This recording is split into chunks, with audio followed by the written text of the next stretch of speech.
آیت الله بهبهانی رحمت الله علیه در حرم امام حسین علیه السلام بود. خدمت حضرت رسید، تو دلش هم گلایه داشت، آقا جون چرا نمیان، اشک گریه میکرد. حضرت تصرف فرمود خواسته ها و حوائج مردم رو آیت الله بهبهانی میشنید. دید یکی میگه پام درد میکنه، خدایا به حق حسین پامو شفا. یکی دعا میکرد که یه عروس خوب به من بده حسین. یکی دعا میکرد که یه دکون تو بازار تهران میخوام. آقا فرمودن بهبهانی شنیدی؟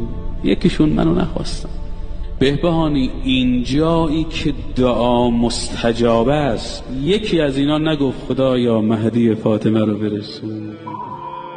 یه بار شد تو از اینجا بلند شی بریم با این نیت که برم برای فرجش دعا کنم، برم برای خودش.